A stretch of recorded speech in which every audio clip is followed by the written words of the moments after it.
Supreme court के सामने जो नए सवालात पैदा हो गए हैं, हक़ाइक़ की रोशनी में उनका जायजा लेते हैं। 25 मई को सुप्रीम कोर्ट का फैसला शाम 5:54 पर रिपोर्ट हो चुका था, लेकिन उसी दिन शाम 7:38 पर इमरान खान का एक बयान सामने आया जिसमें उन्होंने डी चौक आने की बात की। यानी ये बयान अदालती फैसला आने के 1 घंटा 44 मिनट बाद का है और सुप्रीम कोर्ट का फैसला हवाला देकर इमरान खान ने ये बात की।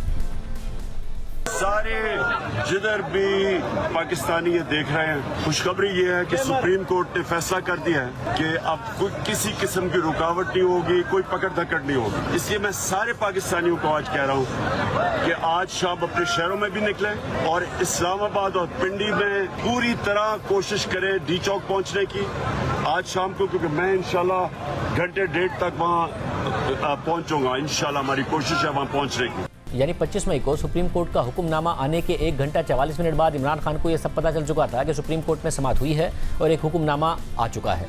इससे यह हकीकत साबित हो जाती है कि इमरान खान से रब्ता करना मुमकिन था, क्योंकि अगर इमरान खान तक अदालती हुक्मनामे की खबर पहुंच सकती थी तो यकीनन उनसे हिदायत लेने के लिए बुखला भी रब्ता कर सकते थे। फैसल चौधरी ने अपने जवाब में सुप्रीम कोर्ट को बताया है कि उनका तो अपने भाई फवाद चौधरी से भी रब्ता नहीं हो सका था, जो मंगला पुल पर फंसे हुए थे। लेकिन दिलचस्प बात यह है कि फवाद चौधरी का मीडिया से तो रब्ता हो रहा था और फवाद चौधरी ने रात 10:12 पर भी टीवी पर आकर कहा कि हम तो डी चौक आ रहे हैं, ये सियासी मामला है, इस पर अदालतों ने थोड़ी फैसले करने हैं।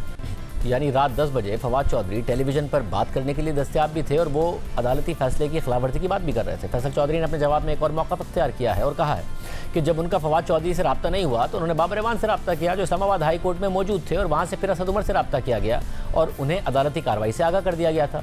लेकिन यहाँ आकर मामला संगीन हो जाता है, क्योंकि असद उमर कंटेनर पर इमरान खान के साथ थे। अगर असद उमर से रब्ता हो सकता था तो इमरान खान से भी रब्ता हो सकता था, लेकिन यहाँ बुकला ने सिर्फ असद उमर का नाम लिया। और आज की समाअत में चीफ जस्टिस ने भी बार बार पूछा कि अगर एक बार असद उमर से रब्ता हो गया तो अदालती फैसले के बाद दोबारा असद उमर से रब्ता क्यों नहीं किया गया। और दिलचस्प बात यह है कि असद उमर से भी मीडिया का रब्ता हो गया था और उन्होंने 25 मई की रात 11:53 पर भी टीवी पर आकर बताया कि मैं कंटेनर में बैठा हूं और मुझे नहीं पता कि सुप्रीम कोर्ट ने क्या कहा है। यानी टीवी चैनल का रब्ता भी हो गया और असद उमर का इंटरव्यू भी हो गया, मगर वुकला का दोबारा असद उमर से रब्ता नहीं हो सका। असद उमर की बात माने तो उन्हें 25 मई की रात तकरीबन 12 बजे तक भी नहीं पता था कि अदालत ने क्या हुक्म दिया है।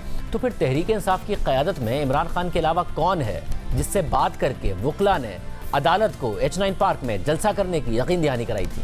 क्या इमरान खान को बचाने के लिए वुकला को कुर्बानी का बकरा बनाया जा रहा है? दूसरा संगीन पहलू यह है कि असद उमर के बकौल उन्हें तो रात 12 बजे तक सुप्रीम कोर्ट के हुक्म का पता नहीं था, लेकिन इमरान खान शाम 7:38 पर बता चुके थे कि उन तक अदालती हुक्मनामा पहुंच चुका है। और अब वो अदालत के सामने अपने जवाब में ये कह रहे हैं कि उन्हें ना तो अदालती कार्रवाई का कुछ पता था और ना ही अदालती हुक्मनामे का कुछ पता था।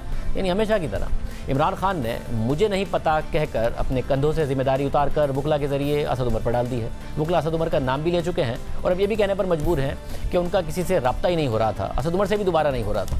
सुप्रीम कोर्ट आज ये पूछ रही है कि अगर किसी से रब्ता ही नहीं हुआ था तो अदालत को यकीन दहानी कैसे कराई गई और किसके कहने पर कराई गई, यानी अदालत को गुमराह किया गया।